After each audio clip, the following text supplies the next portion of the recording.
हाँ, तो मैं बता रहा था कि अभी हम कुछ टेक्निकल चीज़ों को भी समझने वाले हैं और हाँ, ठीक है। तो कुछ टेक्निकल चीज़ें भी कवर करेंगे हम और बाकी थ्योरेटिकली एक टॉपिक को कवर करते चलेंगे जिसके ऊपर आपको मैं प्रैक्टिकल प्रोजेक्ट भी दूंगा टू लर्न मोर। ठीक है। सो डिजिटल मार्केटिंग की बात कर रहे हैं तो देखो डिजिटल मार्केटिंग का क्या सिस्टम है कि ट्रेडिशनल मार्केटिंग से एकदम अलग है। अब डिजिटल मार्केटिंग और ट्रेडिशनल मार्केटिंग में एक छोटा सा बस डिफरेंट ये है कि ट्रेडिशनल मार्केटिंग आपकी जो ऑफलाइन मार्केटिंग होती थी, पैम्पलेट छपवाना और आपके जो बैनर्स वगैरह लगते थे, वो सब आपका ट्रेडिशनल मार्केटिंग होता था। ठीक है, सेमिनार्स वगैरह कराना, ठीक है, ये सब होता है आपका ट्रेडिशनल मार्केटिंग। क्योंकि देखो अगर कोई भी जो जैसे कि कोई डॉक्टर कई कंपनीज में जाते हैं वो लोग सेमिनार करने हाइजीन वगैरह पे या किसी भी हेल्थ पर। ठीक है, तो वो सेमिनार का जो मेन पर्पस होता है वो ये होता है खुद को प्रमोट करने के लिए। ठीक है, सेमिनार का मेन पर्पस होता है कि वो खुद को प्रमोट करते हैं वहां जाके, which is called traditional marketing. ठीक है, उसकी जगह अगर वही डॉक्टर अपनी ब्रांड अवेयरनेस की कैंपेन चलाएगा इंस्टाग्राम, फेसबुक, गूगल पे, यूट्यूब पे, तो उसे हम क्या कहेंगे? उसे हम कहेंगे डिजिटल मार्केटिंग। ठीक है, उसके अंदर हम क्या कर रहे हैं? ऑनलाइन कैंपेन्स चला रहे हैं अवेयरनेस के लिए। ठीक है, तो ये हमारा बेसिक डिफरेंस है ट्रेडिशनल और डिजिटल मार्केटिंग के अंदर। ठीक है, अब डिजिटल मार्केटिंग के अंदर कुछ टॉपिक्स है। मैं just a second, let me share the screen, फिर मैं कुछ टॉपिक्स आपको लिस्ट करके बताता हूँ, फिर उसको हम स्टडी करेंगे।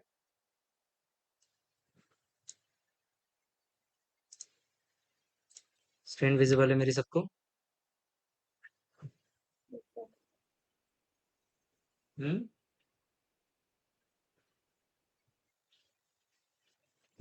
ओके, आवाज क्लियर आ रही है सबको मेरी? Yes. ये क्लियर आ रही है। अच्छा, ठीक है।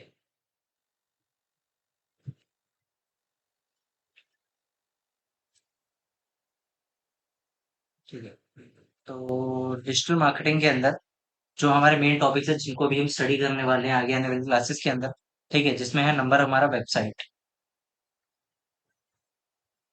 जिसके अंदर हम डिजाइनिंग सीखेंगे और थोड़ा सा डेवलपमेंट वाला पार्ट भी सीखेंगे।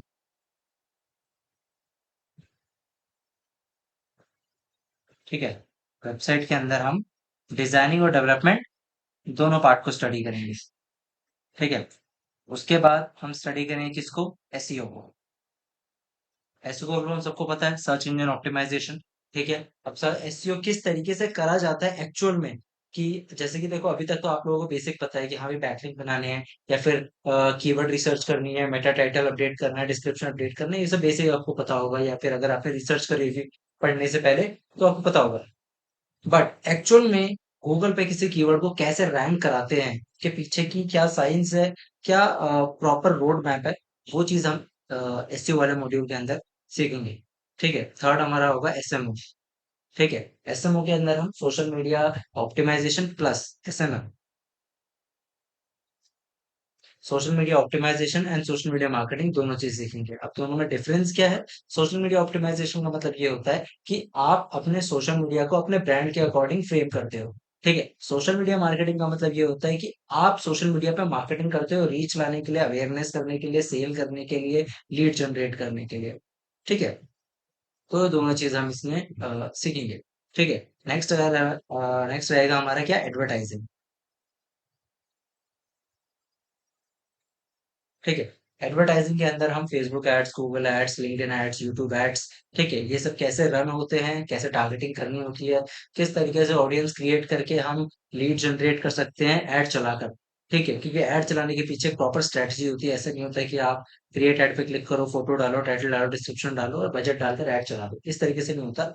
उसकी एक स्ट्रेटजी होती है, उसके पीछे आपको कई ऑप्शंस का ध्यान रखना पड़ता है और एक प्रॉपर फनल बनती है एडवर्टाइजिंग के लिए।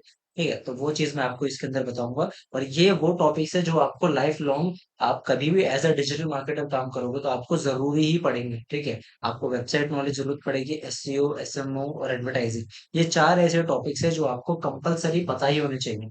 ठीक है, देखो आप में से कई लोगों ने सुना होगा कि कंटेंट राइटिंग भी आनी चाहिए, ग्राफिक डिजाइनिंग भी आनी चाहिए, वो आपकी एडिशनल स्किल्स हैं। कंटेंट राइटिंग, ग्राफिक डिजाइनिंग, ये सब एडिशनल स्किल्स है। ठीक है, डिजिटल मार्केटिंग में जो रोल्स होते हैं, डिजिटल मार्केटिंग में जो रोल होते हैं वो तीन पार्ट्स में ही डिवाइडेड होते हैं। डिजिटल मार्केटिंग में रोल्स तीन पार्ट्स में डिवाइडेड होते हैं: वेबसाइट मैनेजमेंट एंड एसईओ, ठीक है, social media marketing and advertising. ठीक है। ज्यादातर ये वाली जो जॉब्स होती है ये होती है एग्जीक्यूटिव लेवल की। ठीक है। इसमें मैनेजर लेवल भी आ जाता है जब आप एससीओ मैनेजर बन जाते हो। ठीक है। एसएमओ भी आपका एग्जीक्यूटिव लेवल का होता है। और जो एडवर्टाइजिंग होता है वो यूजुअली मैनेजर लेवल का होता है। जैसे आप किसी भी कंपनी में जाओगे तो जो मैनेजर होगा वही ऐड चलाता होगा। ठीक है, क्योंकि क्या होता है कि एडवर्टाइजिंग के अंदर सिर्फ ये नहीं है कि आपको गूगल गूगल ऐड चलाना आता है तो कंपनी आपको गूगल ऐड चलाने के लिए दे देगी, नहीं। आपको ना गूगल एड्स या फिर फेसबुक एड्स, तो उसके अंदर एक्सपीरियंस की रिक्वायरमेंट होती है। ठीक है, तो आप एज एन एग्जीक्यूटिव इस चीज पे काम करते हो, पर जब आप इस स्पेसिफिक रोल पे काम करोगे, जब आप एक्चुअल में एज अ पीपीसी मैनेजर काम करोगे, एडवर्टाइजर काम करोगे किसी कंपनी में, तो आप मैनेजर लेवल पे ही काम करोगे। ठीक है, तो ये 3 लेवल्स होते हैं हर एक कंपनी में as a digital marketer. Digital marketing में, ठीक है, ग्राफिक डिजाइनिंग और कंटेंट राइटिंग डिजिटल मार्केटिंग में नहीं आती है। ठीक है, क्योंकि मार्केटिंग, आप ये जो चीजें हैं ये मार्केटिंग के अंदर आती है। ठीक है, कि आप वेबसाइट को अपने हिसाब से ऑप्टिमाइज कर रहे हो, मार्केटिंग के हिसाब से, स्ट्रेटेजी के हिसाब से एसईओ कर रहे हो, सोशल मीडिया ऑप्टिमाइजेशन कर रहे हो, एडवर्टाइजिंग कर रहे हो। ठीक है, ये आपका मार्केटिंग वाला पार्ट आ गया। ठीक है, अब जैसे कि ईमेल मार्केटिंग है, ईमेल मार्केटिंग को आप एसईओ के अंदर ऐड कर सकते हो। ठीक है, ईमेल मार्केटिंग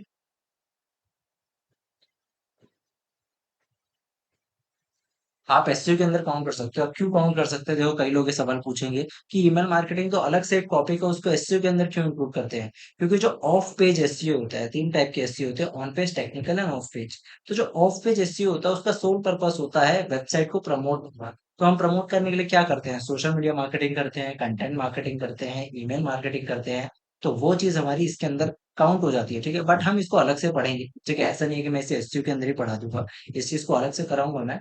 बट यहाँ पर मैं आपको इसका पूरा एक सर्कल समझाने की कोशिश कर रहा हूँ कि किस तरीके से इंडस्ट्री में डिजिटल मार्केटिंग को देखा जाता है।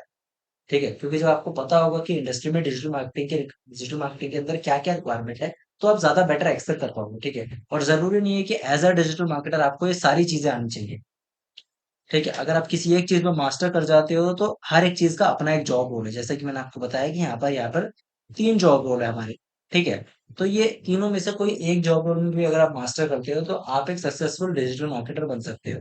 ठीक है, और अगर आप एसईओ और वेबसाइट में मास्टर कर लेते हो तो अपने आप आपको सोशल मीडिया की एल्गोरिदम भी समझने आने लग जाती है, और फिर एडवर्टाइजिंग की एल्गोरिदम भी समझ आने लग जाती है। क्यों? क्योंकि आप कस्टमर बिहेवियर को समझना सीख जाते हो। ठीक है, तो ये हमारे जो मोटा मोटी 3 जॉब रोल्स है डिजिटल मार्केटिंग के अंदर, जो मार्केट में सबसे ज्यादा पॉपुलर है और सबसे ज्यादा ओपनिंग्स इन्हीं की होती है।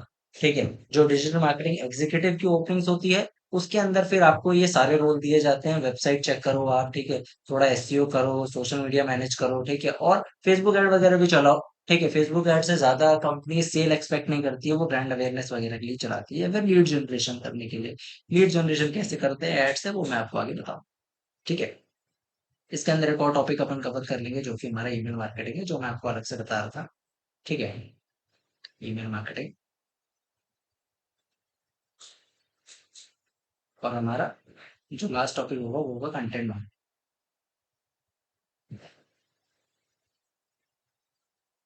ठीक है, कंटेंट मार्केटिंग के अंदर हमारा राइटिंग, ब्लॉग्स किस तरीके से बनाने हैं, प्लस हमारा डिजाइनिंग आ जाएगा। क्योंकि कंटेंट मार्केटिंग का मतलब ये होता है कि आप कंटेंट क्रिएट करते हो किसी चीज को प्रमोट करने के लिए, या अपना प्रोडक्ट प्रमोट करने के लिए आप कंटेंट क्रिएट करते हो, उसे मल्टीपल वेबसाइट्स पे प्रमोट करते हो। ठीक है, वो हमारा कंटेंट मार्केटिंग का पार्ट होता है। ठीक है, तो ये सारी चीजें हम आगे पढ़ने वाले हैं। और ऐसा नहीं है कि इन सब चीजों की एक एक क्लास होगी, इन सब के अंदर अभी 3 3 4 4 क्लास डिवाइडेड है। ठीक है, तो आपकी लेकर चलो कि आपकी 20 22 क्लास होने वाली होगी आराम से। ठीक है, तो ये सारी चीजें फिर उसके अंदर हम थॉरोली पढ़ेंगे। तो आप फिर उसको, मैं आपको प्रैक्टिकल प्रोजेक्ट दूंगा उस पे करने के लिए, तो आपको ज्यादा बेटर उसमें समझ आएगा। यहाँ तक सबको समझ आएगा? कोई क्वेश्चन है? यस और नो? कहते हैं जैसे मैं social media executive digital marketing executive थी एक कंपनी में। तो हम्म। वो मुझसे चाहते थे कि मैं उनके लिए फोटोग्राफ्स भी खुद की अपने एडवर्टाइज करूं। तो क्या ये हमें करना जरूरी होता है ये, देखो, या किसी कंपनी कह और? रही है तो करना पड़ेगा। Okay. As a digital marketer देखो, ये ना आप बंदे पे डिपेंड करता है। कुछ बंदे होते हैं जिन्होंने डिजिटल मार्केटिंग 10 10 साल करी हुई है और उनको सिर्फ एसईओ आता है। ऐसे कई मैनेजर से मिला हूं मैं। ठीक है, हम्म। जिन्होंने 10 10 साल डिजिटल मार्केटिंग करी हुई है और उनको सिर्फ एसईओ आता है, सोशल मीडिया की थोड़ी बहुत नॉलेज होती है। कई बंदे होते हम्म। हैं जिनको 3 3 साल का एक्सपीरियंस है, वो सोशल मीडिया भी कर लेते हैं, फोटोग्राफी भी कर लेते हैं, वो बैकलिंक भी बना लेते हैं।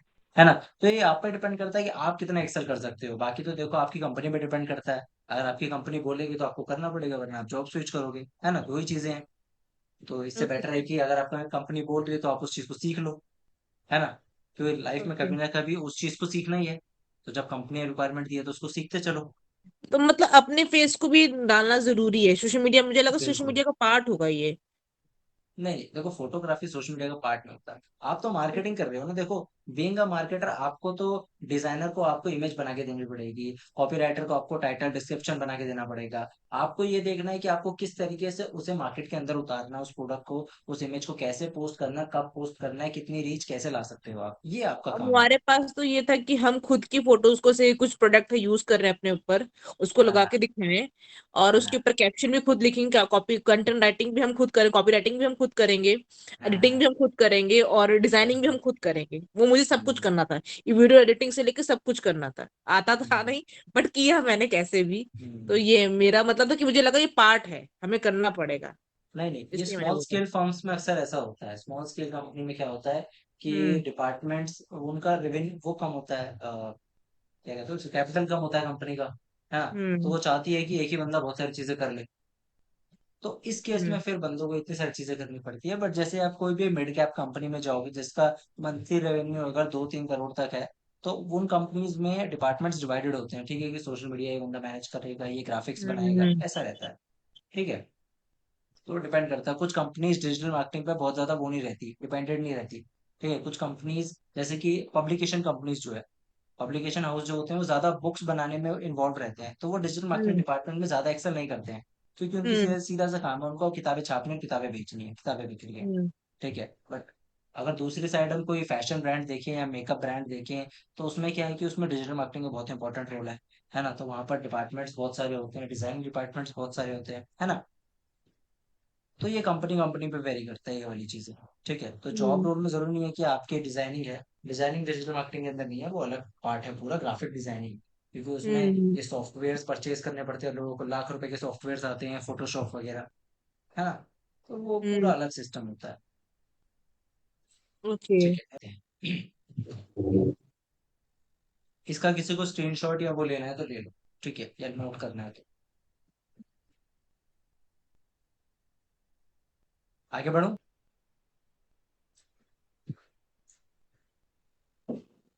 Okay, so now let's start with website designing.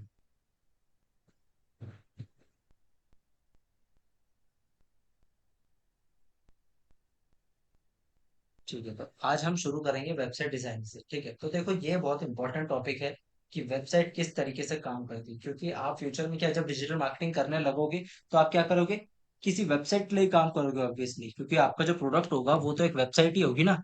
तो आप वेबसाइट के लिए काम करोगे। ठीक है, तो वेबसाइट के अंदर क्या क्या चीजें हैं, कैसे करना है उस पे काम। ठीक है, ये चीज आपको पता होना चाहिए। ठीक है, तो इसको थोड़ा सा ओपन करते हैं। ठीक है, तो सबसे पहले एक वेबसाइट का फ्रेम जो होता है हमारा हेडर, फिर होता है बॉडी और फुटर। ठीक है, ये हमारे 3 पार्ट्स होते हैं हर एक वेबसाइट के। आप कोई भी वेबसाइट ओपन करोगे तो उसमें ये 3 पार्ट्स आपको देखने को मिल जाएंगे। ठीक है, ये हेडर ज्यादातर आप अगर इसको देखो, अब इसे हम 2 तरीके से समझेंगे कि ये क्या चीजें हैं। ठीक है, एक हम समझेंगे इसे कोडिंग पार्ट से। ठीक है, हम इसे कोडिंग के पॉइंट ऑफ व्यू से समझेंगे और इसे विजुअल पॉइंट ऑफ व्यू से समझेंगे यहाँ पर।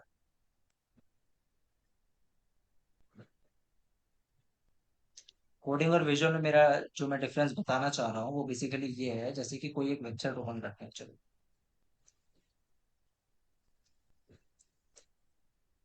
ठीक है, जैसे कि मैग्नस कॉर्प्स एक वेबसाइट है, ठीक है, डिजिटल मार्केटिंग एजेंसी की। ठीक है, तो अभी जो बात कर रहा हूँ वो बात कर रहा हूँ विजुअल वेबसाइट की। तो ये जो विजुअली आपको दिख रहा है ये है विजुअल वेबसाइट। ठीक है, ये विजुअल वेबसाइट है जो आपके सामने अभी आपको दिख रही है। ठीक है, इस वेबसाइट अभी आपके विजुअल रिप्रेजेंटेशन के हिसाब से ये वेबसाइट का हेडर है, जहां पर लोगो लगा है, मेन्यू लगा है, बटन लगा है। उसके बाद ये बाकी पूरी बॉडी है। ठीक है, और ये नीचे ये वाला जो एरिया है ग्रे कलर का, ये है आपका फुटर। ठीक है, ये हो गया आपका विजुअल रिप्रेजेंटेशन। ठीक है, अब इसे कोडिंग रिप्रेजेंटेशन में अगर हम समझे, तो अगर हम कंट्रोल यू दबाएंगे, किसी भी वेबसाइट पर जाके उसका सोर्स कोड चेक करना है आपको कि उसके अंदर क्या कोडिंग करी हुई है, कंट्रोल यू दबाओ। कंट्रोल यू दबाने के बाद आ गए हम इसके कोड्स के अंदर। ठीक है, तो ये क्या है, ये इसके कोड्स हैं। ठीक है, तो अब ये है इसका कोडिंग रिप्रेजेंटेशन कि इसमें हेड किधर है, बॉडी किधर है, फुटर किधर है। ठीक है, तो जैसे कि मैं आपको सर्च करके दिखाऊं यहाँ पर, तो यहाँ पर सर्च करूंगा हेड। तो यहाँ पे ये देखो आपको ये हेड दिख रहा है, ये है आपका क्या, हेड। ठीक है, इसी तरीके से आप बॉडी सर्च करोगे यहाँ पर।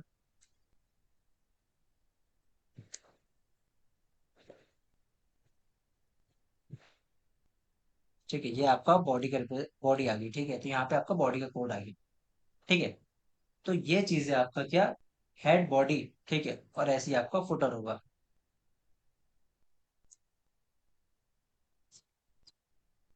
ये आपके वेबसाइट का फुटर वाला पार्ट है। ठीक है, अब ये कोड आपको इतना ज्यादा समझने की जरूरत नहीं है, मैं बस ये बता रहा हूँ आपको कि वेबसाइट के बैकएंड में किस तरीके से कोड है और फ्रंट एंड में किस तरीके से आपको हेडर बॉडी और फुटर दिखता है।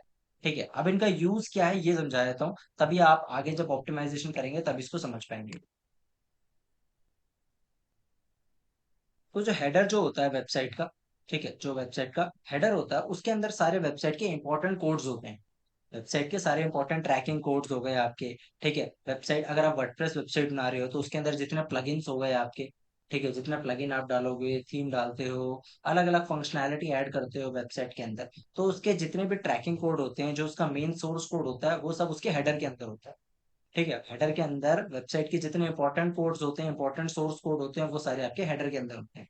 ठीक है, नेक्स्ट आपका बॉडी होता है, बॉडी के अंदर आपकी सारी डिजाइनिंग होती है। ठीक है, आपका डिजाइनिंग के अंदर आपका मार्क्यूट वगैरह जो भी टैग्स वगैरह लिखते हैं, वो सब आपका बॉडी के अंदर होता है। लास्ट होता है आपका फुटर। फुटर यूजुअली ब्लैंक रहता है, उसके अंदर सिर्फ डिजाइनिंग रहती है, बट हम फुटर को फ्यूचर में यूज करने वाले हैं फॉर ऑप्टिमाइजेशन पर्पस। जब हम वेबसाइट की स्पीड ऑप्टिमाइजेशन सीखेंगे, तब हम क्या करें, तब हम फुटर का यूज करेंगे। फुटर यूजुअली ब्लैंक रहता है। विजुअली आपको जो देखने को मिला वो भी फुटर था, बट कोडिंग वाइज अगर मैं बताऊं, तो वो जो फुटर कोडिंग वाइज होता है वो ब्लैंक रहता है। ठीक है, जो विजुअल फुटर है वो बॉडी के अंदर ही कवर्ड है।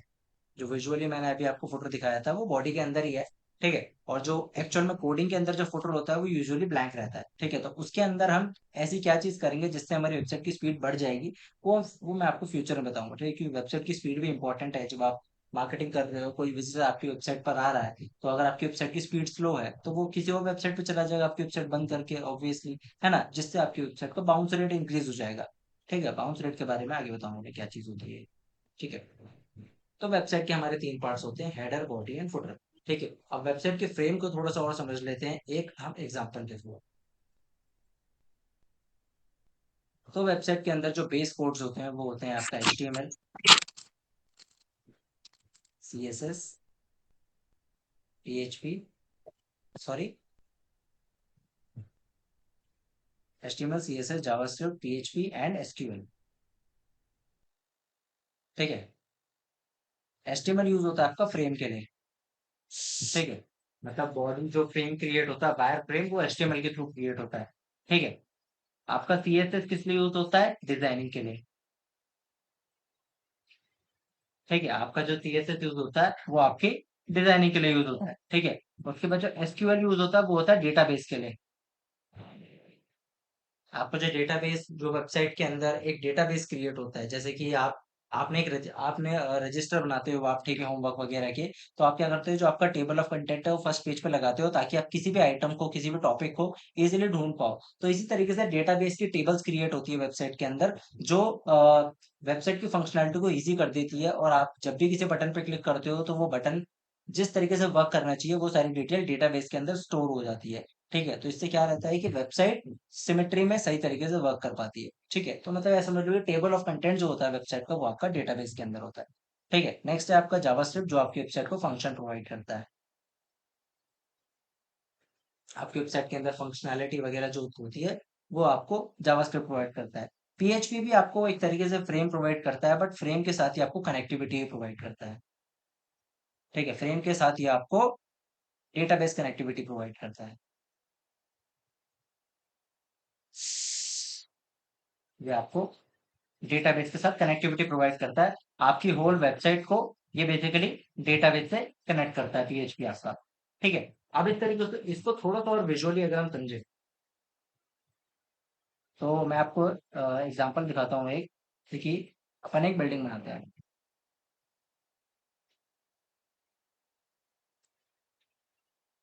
ठीक है, लेट्स सपोज ये एक बिल्डिंग है। तो अभी क्या है, जब भी कोई बिल्डिंग बनती है, ठीक है, कोई भी एक बिल्डिंग बनती है, तो सबसे पहले उसका फ्रेम तैयार होता है, सरियों से उसका फ्रेम बनाया जाता है। ठीक है, उसका एक प्रॉपर फ्रेम बनता है। ठीक है, इस फ्रेम को हम क्या कहते हैं, एचटीएमएल। ठीक है, फिर जब बिल्डिंग बन जाती है तो उसके अंदर पेंट वगैरह किया जाता है। ठीक है, उसके अंदर कलरिंग वगैरह कर जाती है उसको थोड़ा सा सुंदर बनाने के लिए। ठीक है, तो उसे हम क्या कहते हैं, उसे कहते हैं हम, क्या कहते हैं उसे, CSS CSS। CSS, correct. उसे कहते हैं हम सीएसएस। ठीक है, अब ये दोनों चीज हो गई। अब आप अपनी बिल्डिंग के अंदर कुछ स्टोरेज वगैरह भी लगाओगे, जैसे ये रूम्स बना रहे हो। ठीक है, तो रूम्स क्या है, बेसिकली उसके अंदर आप छोटे छोटे कंपार्टमेंट्स बना रहे हो स्टोरेज के लिए। ठीक है, तो आप स्टोरेज बना रहे हो उसके अंदर, तो उसको आप काउंट करो किसके अंदर, डेटाबेस। ठीक है, अब इसके बाद आप स्टोरेज के लिए और क्या चीज कर सकते हो, आप स्टोरेज के लिए वाटर टैंक्स लगा सकते हो छत पे। ठीक है, वाटर टैंक्स लगेंगे छत पर, बिल्डिंग की छत पे। ठीक है, ये भी आपका किस में आ जाएगा, डेटाबेस के अंदर। ठीक है, अब इसके अंदर जो रूम्स बने हुए हैं, लेट सपोज बिल्डिंग के अंदर जो रूम्स बने हुए हैं, तो उन रूम्स के अंदर क्या है, उन रूम्स के अंदर पानी को पहुंचाना भी है। उन रूम्स के अंदर पानी को पहुंचाना भी है, मतलब हमें डेटाबेस के लिए डेटाबेस की कनेक्टिविटी भी क्रिएट करनी है ना, ताकि बाकी सारे वेबसाइट के बाकी फंक्शंस के साथ डेटाबेस कनेक्ट हो जाए। तो उसके लिए हम क्या यूज करेंगे, PHP PHP। करेक्ट। तो उसके लिए फिर पीएचपी वर्क करती है। ठीक है, डेटाबेस कनेक्टिविटी के लिए। ठीक है, इसके साथ फिर इस बिल्डिंग के अंदर क्या लगेगी, इस बिल्डिंग के अंदर लिफ्ट लगेगी। ठीक है, लाइटें लगेगी। ठीक है, और अदर फंक्शनैलिटीज रहेगी, जिसे हम क्या कहेंगे, JS जावास्क्रिप्ट। ठीक है, अब आपको विजुअली समझ आ रहा है कि एक वेबसाइट किस तरीके से काम करती है। वेबसाइट का फ्रेम बनता है, कलरिंग होती है, फंक्शनैलिटी लगती है, जैसे कि बटन के ऊपर होवर हो रहा है। ठीक है, डेटाबेस बनता है, डेटाबेस को कनेक्ट करते हैं वेबसाइट से पीएचपी के थ्रू। ठीक है, अब विजुअली थोड़ा सा आपको क्लियर हो रहा होगा कि एक्चुअल में एक वेबसाइट इन सारे कोडिंग्स के साथ किस तरीके से परफॉर्म करती है। इतना समझ आया सबको। yes sir. ठीक है, अब ये जो ऑनलाइन वेबसाइट्स होती है रन कैसे करती है। ठीक है, अब इस चीज को समझो, ऑनलाइन वेबसाइट्स रन किस तरीके से करती है। ठीक है, एक छोटा सा मैं आपको एग्जांपल देता हूँ। ठीक है, जैसे कि ये मेरे कंप्यूटर के अंदर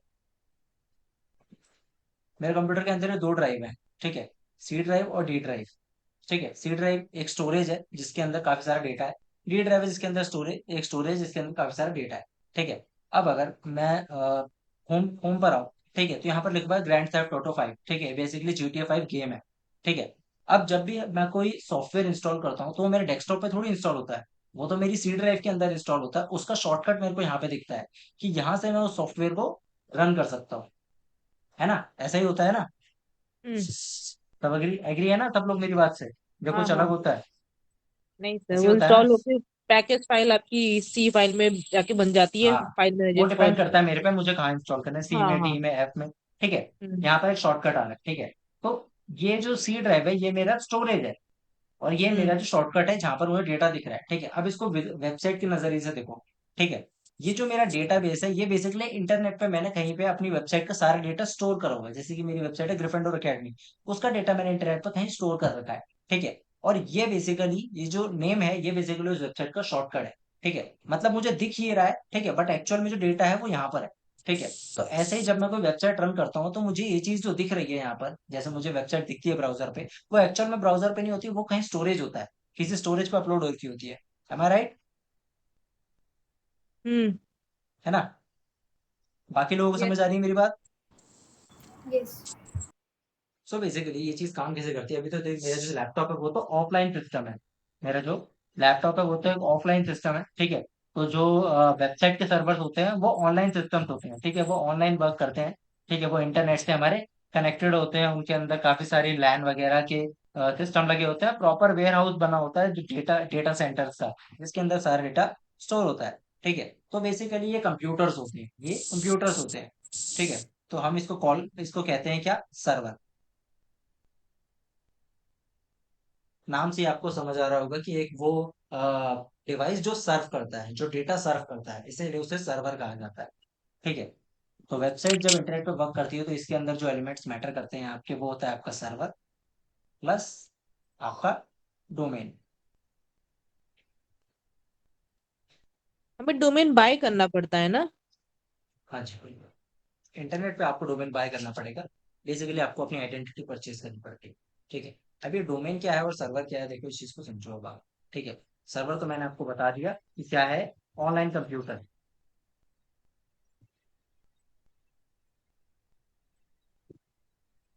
सर्वर क्या है, एक ऑनलाइन कंप्यूटर। ठीक है। और डोमेन क्या है, एड्रेस। सर एक एड्रेस हम क्वेश्चन बाय पूछूं? कर रहे हैं जो।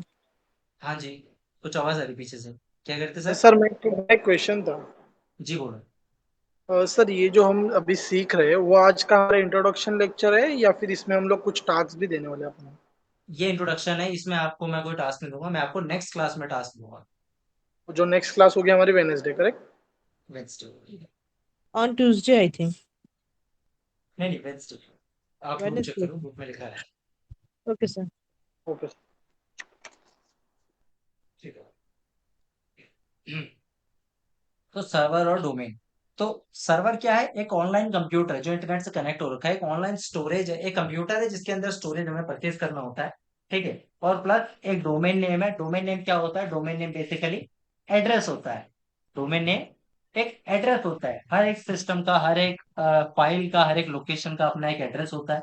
ठीक है। जैसे कि अगर हम कंप्यूटर की बात करें, ठीक है, या फिर वापस आते हैं अपने GTA 5 के फाइल पर। ठीक है। अभी अगर मैं इसका प्रॉपर्टीज में जाऊँ, प्रॉपर्टीज में जाता हूँ, तो यहाँ पर मेरे को एक URL दिख रहा है। ठीक है, मेरे को एक एड्रेस दिख रहा है। ठीक है, कि ये जो फाइल है ये कहाँ स्टोर है। ठीक है, तो मुझे इस फाइल को अगर एक्सेस करना है तो मुझे इस एड्रेस पे जाना पड़ेगा। ठीक है, जो मुझे ऐसे जाने की जरूरत नहीं पड़ती है, मैं डबल क्लिक करूंगा तो ये एड्रेस पे अपने आप चला जाएगा। है ना, तो ये इस फाइल का एड्रेस है। ठीक है, ये जो एड्रेस है ये वो एड्रेस है जहाँ पे ये फाइल स्टोर्ड है। इसी तरीके से जो डोमेन नेम होता है वो वेबसाइट का एड्रेस होता है। ठीक है, सर्वर का एड्रेस होता है। जब भी आप डोमेन नेम डालते हो, जैसे कि आप डालते हो राहुलदास.com, जब भी आप राहुलदास.com डालोगे तो क्या होगा कि आपका जो ब्राउजर है वो कनेक्ट हो जाएगा एक सर्वर से जहां पर राहुलदास.com की फाइल्स अपलोड हो रखी होगी। और वहां से सारा जो डेटा है वो आपके ब्राउजर में डाउनलोड कर देगा। आपके ब्राउजर में, चाहे वो आपका फोन है चाहे आपका लैपटॉप है, उसके अंदर डाउनलोड कर देगा। क्योंकि आपने कभी अगर नोटिस करा हो, कोई वेबसाइट आप ओपन करते हो तो शायद कभी वो वेबसाइट पहली बारी में 3 सेकंड में, 4 सेकंड में लोड होती है। उसके बाद आप उस वेबसाइट को कभी भी अपने डिवाइस में ओपन करते हो, झटके से खुल जाती है। क्यों? क्योंकि उसका डेटा जो है वो आपके डिवाइस में डाउनलोड हो चुका है। ठीक है, पूरा का पूरा, जैसे कि राउदास.com का साइज तो होगा 300 MB। ठीक है, बट पूरी 300 MB आपके पास डाउनलोड नहीं हो जाती। बेसिकली उसका एक रेफरेंस आपके डिवाइस के अंदर डाउनलोड हो जाता है जो केबीज में होता है। ठीक है, वो डाउनलोड हो जाता है तो इसके बाद आपकी वेबसाइट बहुत इजीली फटाक से खुल जाती है। ठीक है। तो इस तरीके से ये चीज वर्क करती है। तो डोमेन नेम क्या होता है, बेसिकली एड्रेस होता है हर एक सर्वर का। अब ये जो एड्रेस है ये आज के टाइम पे नेम नेम के फॉर्म में होते हैं। ठीक है, जैसे कि girlfriend.academy.com, magnuscorps.com, facebook.com, google.com, आज के टाइम पे नेम के टाइप के होते हैं। पहले क्या होता था, ये जो एड्रेस होते थे ये आईपी एड्रेस के फॉर्म में होते थे, जैसे कि 1960 196.0.10.11। ठीक है, ये भी एक एड्रेस है, ये भी एक डोमेन नेम है। ठीक है, बट ये नंबर के फॉर्म में है, जिसे याद करना मुश्किल हुआ करता था। इनको याद करना मुश्किल होता था, इनको कहते हैं आईपी एड्रेस। आप लोगों ने कभी अगर अपने वाईफाई का पासवर्ड चेंज करा होगा तो उसमें आप ये वाली चीज अगर ब्राउजर में डालोगे तो आपका वाईफाई का डैशबोर्ड ओपन हो जाता है, अगर आपका वाईफाई कनेक्टेड है आपके लैपटॉप से। ठीक है, वाईफाई का पासवर्ड आप इस तरीके से चेंज कर सकते हो। ठीक है, अगर आपका लोकल वाईफाई है, मतलब अदरवाइज जियो का या एयरटेल का है तो वो एप्लीकेशन से भी हो जाता है अपडेट। ठीक है, तो इसे कहते हैं हम IP address, internet protocol address. ठीक है, तो पहले यही यूज होता था, फिर इनको याद करना काफी मुश्किल होता था तो इन्हें वर्ड्स में चेंज कर दिया। ठीक है, इसीलिए आप देखोगे कि अगर राहुलदास.com किसी बंदे ने ले लिया तो उसके बाद ये दुनिया में अवेलेबल ही नहीं है खरीदने के लिए। कितना भी अमीर बंदा हो, अगर मेरे पास है तो मैं किसी को नहीं, तो कोई नहीं ले सकता इसे। है ना, इनफैक्ट जो कंपनी का ओनर है वो भी नहीं ले सकता मेरी परमिशन के बिना, क्योंकि मेरी प्रॉपर रजिस्ट्रेशन हो गई है इस नाम पर। ठीक है, जैसे कि आईपी एड्रेस है, एक एड्रेस, ये एक फोल्डर का एड्रेस है। राहुलदास.com एक इंटरनेट के फोल्डर का एड्रेस है जहां पर राहुलदास.com की वेबसाइट की सारी फाइल स्टोर हो रखी है। और जब भी कोई इस एड्रेस को अपने ब्राउजर में टाइप करता है तो उस सर्वर पे कॉल जाती है, उस सर्वर पे कॉल जाती है और वहां से सारा डेटा डिवाइस में डाउनलोड हो जाता है और एक वेबसाइट ओपन हो जाती है। एक वेबसाइट ओपन हो जाती है। ठीक है, तो इस तरीके से वेबसाइट और डोमेन नेम कनेक्ट होकर काम करते हैं। ठीक है, ये प्रैक्टिकली कैसे परचेज करते हैं इस चीज को और यूज कैसे करते हैं वो मैं आपको बताऊंगा अभी। ठीक है, परचेजिंग अभी बता दूंगा, बाकी यूजिंग में आपको परसों वाली क्लास के अंदर बताऊंगा इसे यूज कैसे करते हैं और इसके अंदर वेबसाइट को सेटअप कैसे करते हैं, वो मैं आपको नेक्स्ट क्लास में बताऊंगा। ठीक है, तो यहाँ पर दो चीजें हैं हमारी, सर्वर और डोमेन। ठीक है। इसके साथ एक और इम्पोर्टेंट चीज होती है जिसे हम कहते हैं क्या, सिक्योरिटी। जिसे क्या कहते हैं, सिक्योरिटी। दो चीज हो गई, ये चीज आपको नोट करनी है, स्क्रीनशॉट लेना है, एक बार ले लो, ठीक है, फिर मैं आगे बढ़ता हूँ।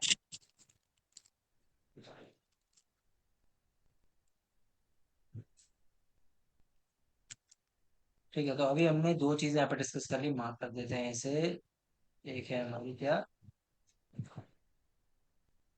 ठीक है, एक है हमारा सर्वर और दूसरा डोमेन, ठीक है। अब तीसरी चीज जो है वो है हमारी क्या, सिक्योरिटी।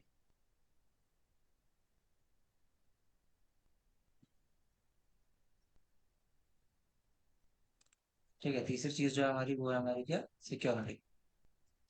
ठीक है, तो अब सिक्योरिटी का क्या सिस्टम है, ठीक है, क्यों जरूरत है सिक्योरिटी की और क्या है सिक्योरिटी। ठीक है, आप लोगों ने जितने भी यूआरएल देखे होंगे, ठीक है, उन वो यूआरएल इस तरीके से होते हैं।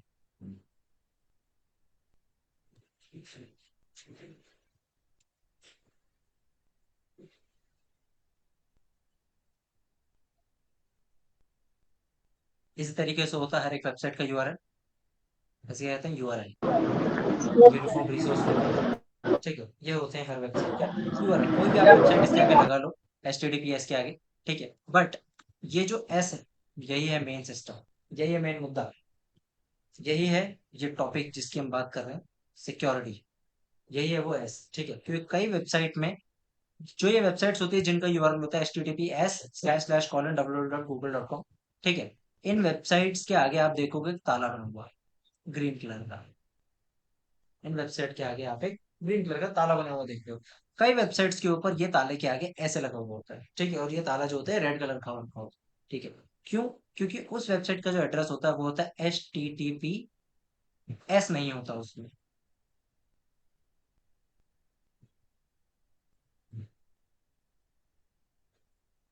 ठीक है, तो आप इसे क्या कह सकते हो, आप इसे कह सकते हो, आप इसे कह सकते हो सिक्योर, नॉन सिक्योर। ठीक है, आपका ये है सिक्योर और ये है आपका नॉन सिक्योर। क्यों? क्योंकि यहाँ पर आपका जो एस है वो नहीं लगा हुआ, ठीक है। तो ये एस क्या है, ये एस जो है ये होता है आपका SSL। जो एस है आपका ये होता है आपका SSL। SSL बेसिकली एक एल्गोरिदम है एनक्रिप्शन की। SSL एक एल्गोरिदम है एनक्रिप्शन की। अच्छा, आप लोगों को एनक्रिप्शन पता है क्या होता है? एनीवन जिसको एनक्रिप्शन पता हो क्या होता है? टेक्स्ट जिसके पास प्राइवेट अपनी की होती है। Anyone else? और किसी को पता है एनक्रिप्शन क्या होता है? एंड तो व्हाट्सएप की क्वालिटी एनक्रिप्टेड होती है, तो जो लोग बात कर रहे हैं उनके बीच में रहेगी सिक्योर। हाँ, सिक्योर होता है। अच्छा, ओके, ठीक है, कोई तीसरा उसमें इंटरफेयर नहीं कर सकता, उसको मतलब चुरा नहीं सकता कहीं। ठीक है, सही है एग्जांपल। Anyone else? और किसी को लगता है एनक्रिप्शन क्या होता है?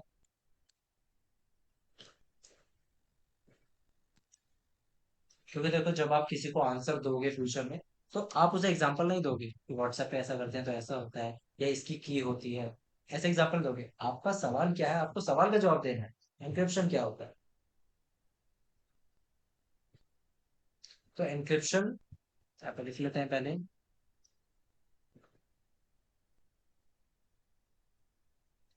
एनक्रिप्शन, एनक्रिप्शन का मतलब होता है converting text into hash codes. Converting text into hash codes, ठीक है। अभी जो हैश कोड्स क्या होते हैं, टेक्स्ट आपका क्या हो गया, जैसे कि राहुल दास। हैश कोड आपका क्या हो गया, 12HAB649D, कुछ भी, ठीक है। कोई भी अल्फा न्यूमेरिक लेटर्स, ठीक है, @ हैशटैग का सिंबल, कुछ भी, अंडरस्कोर, ठीक है, ये है हैश कोड्स। ठीक है, और जो टेक्स्ट है वो है राहुल दास, ठीक है। तो राहुल दास को इस हैश कोड में कन्वर्ट करने की प्रोसेस को हम क्या कहते हैं, एनक्रिप्शन। इसी के अपोजिट में जो चीज होती है उसे कहते हैं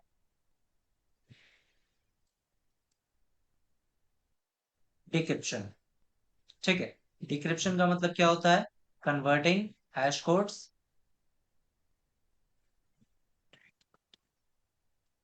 टू टेक्स्ट। ठीक है, अभी जो हैश कोड है ये कन्वर्ट हो जाएगा इस टेक्स्ट के अंदर। जो हैश कोड है वो इस टेक्स्ट के अंदर कन्वर्ट होगा। ठीक है, कैसे होगा? क्योंकि इसके पीछे एक प्रॉपर एक एल्गोरिदम बनी होगी, जैसे कि निकिता ने बताया था, एक की बनी हुई होगी। ठीक है, उस की के थ्रू ये कन्वर्ट हो जाएगा वापस अपने ओरिजिनल फॉर्म में। और ये जो की होती है ये उसी के पास होती है जिसने इसे हैश कोड में कन्वर्ट करा है। ठीक है, जैसे मैंने एक सॉफ्टवेयर क्रिएट करा है जिसके थ्रू राहुल दास को मैं हैश कोड में कन्वर्ट कर सकता हूँ, तो सिर्फ मेरे पास ही वो की है जिसके थ्रू मैं इसे वापस टेक्स्ट में कन्वर्ट कर सकता हूँ। ठीक है, इसी तरीके से वेबसाइट के अंदर हमें एसएसएल ऐड करना होता है। ठीक है, एसएसएल का फुल फॉर्म होता है आपका सिक्योर सॉकेट लेयर, एसएसएल। ठीक है, सिक्योर सॉकेट लेयर देख लो। ठीक है, सिक्योर सॉकेट लेयर क्या होती है? आपकी वेबसाइट को एनक्रिप्ट करती है सर्वर के साथ। सिक्योर सॉकेट लेयर जो आपको परचेज करनी पड़ती है, जो आपके सर्वर के अंदर ऐड होती है, ठीक है, वो आपके वेबसाइट के डेटा को एनक्रिप्ट कर देती है। एनक्रिप्ट करने का फायदा ये रहता है कि वेबसाइट के हैकिंग के चांसेस और वायरस के एंटर होने के चांसेस कम हो जाते हैं। क्यों? एक एग्जांपल देखो, बड़ा सिंपल सा, अमेजोन का। ठीक है, ये लिख लो अगर लिखना है तो, सिक्योर सॉकेट लेयर। ठीक है, एसएसएल का फुल फॉर्म, इंटरव्यूज में ये वाला क्वेश्चन पूछ लेते हैं, व्हाट इज एसएसएल, या फिर what is the full form of SSL. ठीक है, तो एसएसएल बेसिकली क्या करता है? आपकी वेबसाइट के डेटा को एनक्रिप्ट कर देता है ताकि वो सिक्योर रहे। ठीक है, अब ये किस तरीके से होता है, ये प्रोसेस को समझो। ठीक है, जैसे कि अमेजोन है।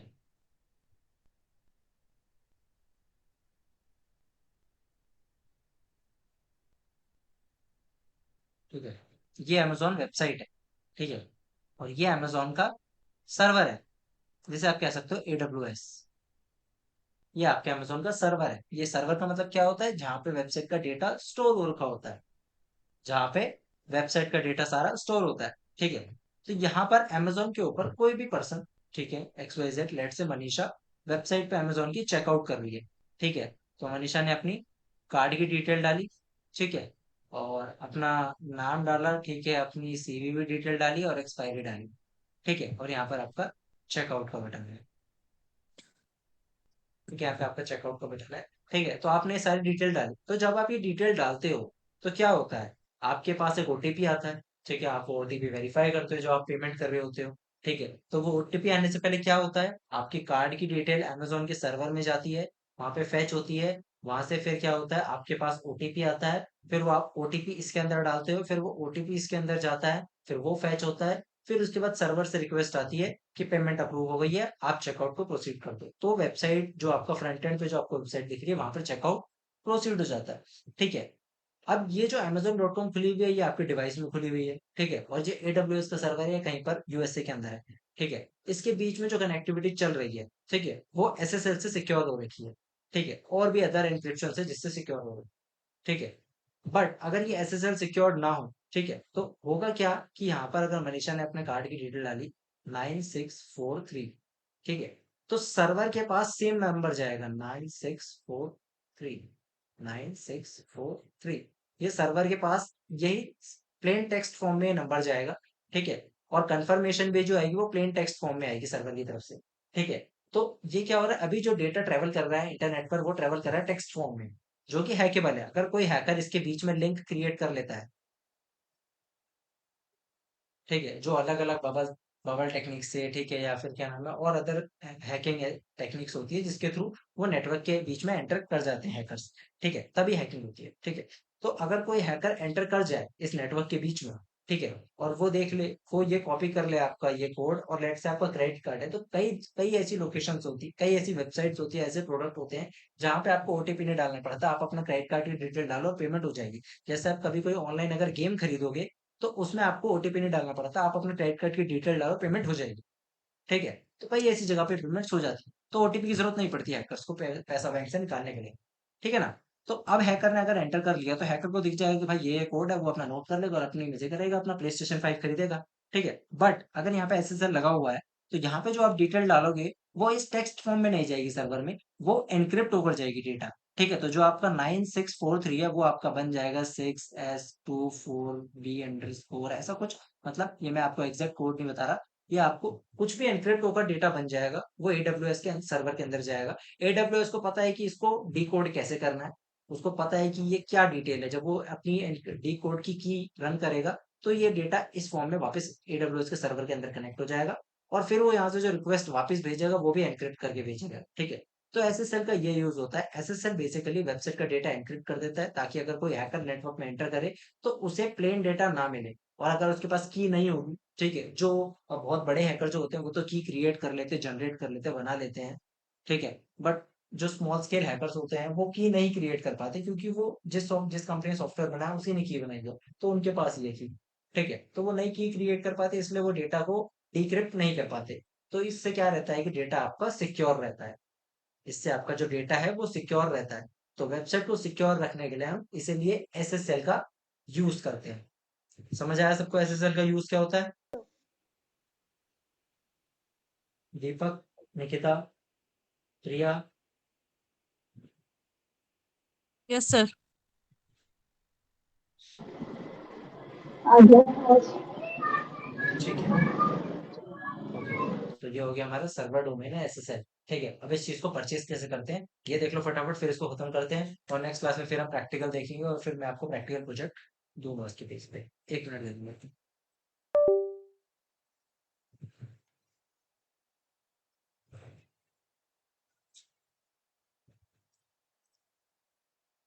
ठीक है, तो अब सर्वर डोमेन को परचेज किस तरीके से किया जाता है? आपको जाना है गूगल पे, और यहाँ पर कोई भी आपको वेबसाइट टाइप करनी है जहां पर आप सर्वर डोमेन परचेज कर सकते हो। जैसे कि आपका GoDaddy है, ठीक है, आपका होस्टिंगर है। ठीक है, होस्टिंगर.in में इसलिए सजेस्ट करता हूँ क्योंकि इनके प्लान सबसे ज्यादा चीप होते हैं पहली बात, और काफी अच्छे होते हैं, काफी आपको बढ़िया स्पेस मिल जाता है, बढ़िया स्पीड मिल जाती है। GoDaddy के अंदर वायरस वगैरह के चांसेस बहुत ज्यादा होते हैं। GoDaddy बहुत ज्यादा एडवर्टाइज करता है इंडियन मार्केट के अंदर, बट सबसे ज्यादा जो प्रॉब्लम्स आती है डेवलपर्स को GoDaddy के अंदर ही आती है। ठीक है, तो सबसे बेस्ट होस्टिंग जो होती है वो होती है आपकी Hostinger, BigRock and AWS। But AWS ज्यादातर डेवलपर्स यूज करते हैं, जो बड़े डेवलपर्स होते हैं एप्लीकेशन वगैरह के। बिगरॉक भी आप यूज कर सकते हो। ठीक है, बट आपको जो चीपेस्ट होस्टिंग चाहिए होगी अगर आपको, तो आप होस्टिंगर पे जा सकते हो। आपको चीपेस्ट प्रैक्टिस वगैरह करने के लिए आपको ये होस्टिंग मिल जाएगी। यहाँ पर आप लाइव प्रैक्टिस कर सकते हो अपनी वेबसाइट क्रिएट करके। मैं आपको क्रिएट करना भी सिखाऊंगा, और आपको मैं होस्टिंग भी दूंगा प्रैक्टिस करने के लिए। ठीक है, तो ऐसे होस्टिंगर वेबसाइट पर आ जाना है। ठीक है, अब आपको होस्टिंग खरीदनी है, आप होस्टिंग में आओगे। ठीक है, होस्टिंग मतलब जो आपका पूरा डोमेन सर्वर का जो प्लान होता है, डोमेन सर्वर, बिजनेस ईमेल।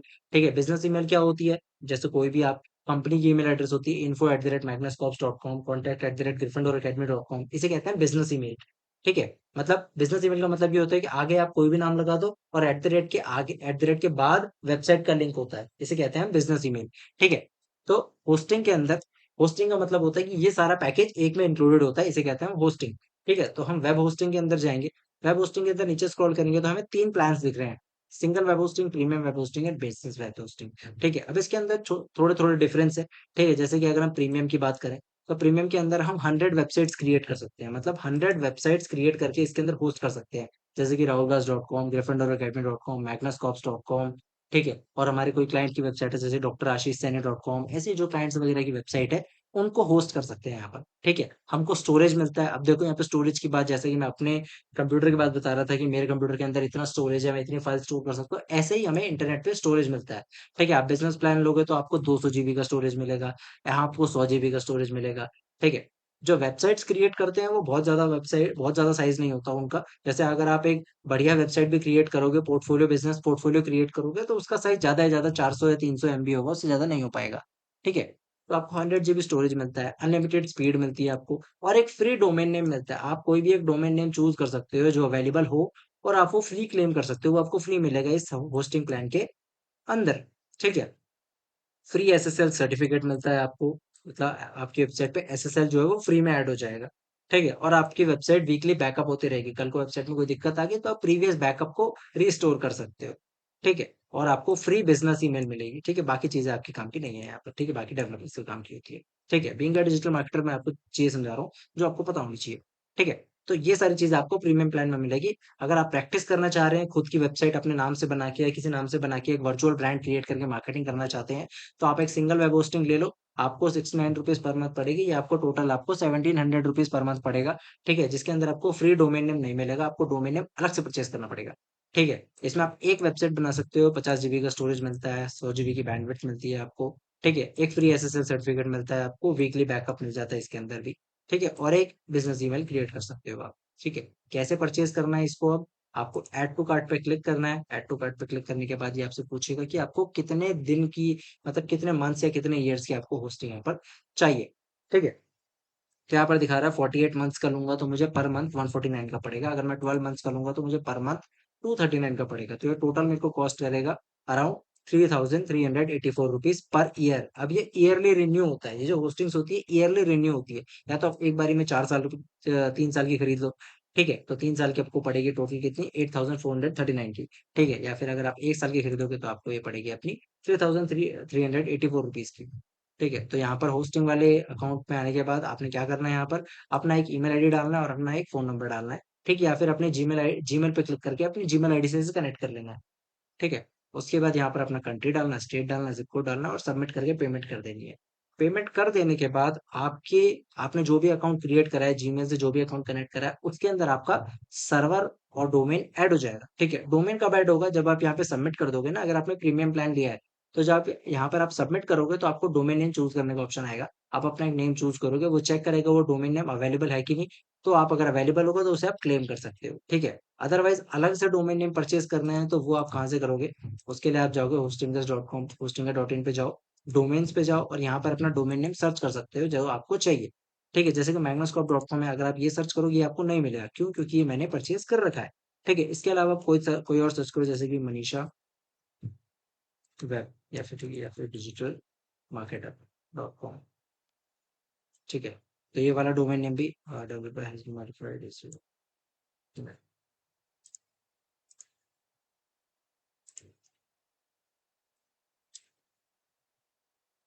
तो ये डोमेन नेम जो है ये अवेलेबल है, तो ये मनीषा परचेज कर सकती है। ये आपको 700 रुपीज़ पर ईयर पड़ेगा। ठीक है? तो इस तरीके से आप डोमेन नेम चेक कर सकते हो, ऐड टू कार्ट करके इसे परचेज कर सकते हैं। ठीक है? एक बार परचेज कंप्लीट होने के बाद आपका डैशबोर्ड कुछ इस तरीके से दिखता है। जैसे कि मैं लॉगिन करता हूँ इसे अपनी किसी जीमेल आईडी से, तो आपको यहाँ पर डैशबोर्ड दिख जाएगा।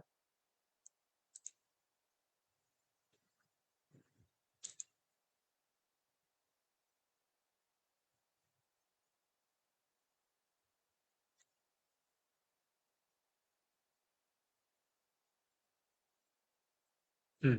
तो यहाँ पर देखो मैंने एक प्रीमियम होस्टिंग परचेज़ कर रखी है जिसके अंदर 9 वेबसाइट्स मैंने क्रिएट कर रखी है। कुछ मेरे इंटरनेशनल क्लाइंट्स की वेबसाइट है, कुछ आप लोगों के लिए वेबसाइट मैंने बना रखी है जो आपको मैं फ्यूचर में प्रैक्टिस करने के लिए दूँगा, और बाकी क्लाइंट्स की वेबसाइट है और मेरी rahuldas.com मेरी पर्सनल वेबसाइट है। ठीक है? तो यहाँ पर मेरी होस्टिंग है और ये मेरे डोमेन्स है जो मैंने परचेज़ कर रखे हैं।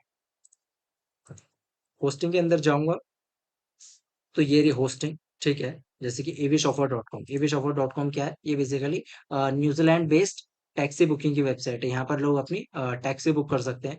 मतलब ऐसी सिंपल टैक्सी नहीं, मर्सिडीज़ वगैरह जो लग्ज़री टैक्सीज़ होती है, वो बुक कर सकते हैं। ठीक है? तो ये आपका पूरा सर्वर का पैनल होता है। ठीक है? इसमें जो बेसिक चीज़ें जो आपको यूज़ करनी है, ठीक है? वो आपको क्या करना है, इसके अंदर किन-किन चीज़ों को आप वो कर सकते हैं, यूज़ कर सकते हैं और जो आपके समझने लायक है। ठीक है? उसमें आपका पहला है फाइल मैनेजर। फाइल मैनेजर क्या है? जहाँ पे आपकी वेबसाइट की सारी फाइल स्टोर होएगी। ठीक है? जैसे मेरा सी ड्राइव था, उसी तरीके से ये है आपकी वेबसाइट का फाइल मैनेजर, जहाँ पे आपकी वेबसाइट की सारी फाइल्स स्टोर होती है। ठीक है? ये देखो पब्लिक एचटीएमएल, इसके अंदर ये है सारी वेबसाइट की फाइल्स, इमेजेस, मीडिया, फ़ॉन्ट, जितनी चीज़ें हैं वो सारी यहाँ पर स्टोर हो जाती है। ठीक है? उसके बाद आपका डेटाबेस, जो मैं आपको डेटाबेस बता रहा था। तो देखो यहाँ पर ये डेटाबेस, मैं आपको डेटाबेस एंटर करके दिखाता हूँ, जो मैं आपको टेबल्स की बात कर रहा था कि आपको आपकी वेबसाइट के डेटा की एक टेबल बन जाती है कि उस टेबल के अंदर आपकी वेबसाइट का सारा डेटा स्टोर हो रखा होता है। ठीक है? तो वो टेबल जो होती है वो पीएचपी के अंदर क्रिएट हो रखी होती है। ये देखो ये है आपकी टेबल्स, इसके अंदर मल्टीपल टेबल्स बनी हुई है और इन टेबल के अंदर वेबसाइट का सारा डेटा है।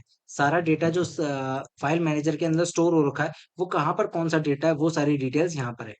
ठीक है? वो सारी डिटेल्स यहाँ पर ऐड हो रखी है। ठीक है? ऑप्शंस वगैरह, यूजर नेम, पासवर्ड, जितनी चीजें हैं वो सब यहाँ पे स्टोर होती है।